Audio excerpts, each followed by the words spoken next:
Hey everyone, welcome to ClickFix.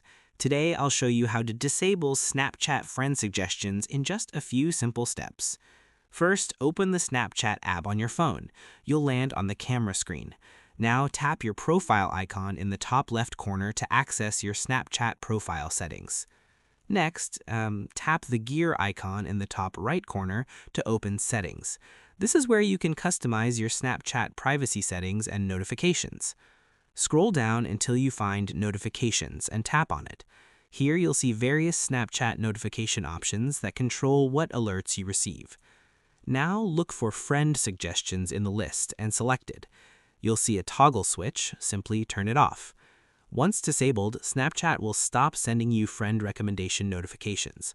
And that's it. You've successfully turned off Snapchat friend suggestions. This helps reduce unwanted notifications and allows you more control over your Snapchat privacy.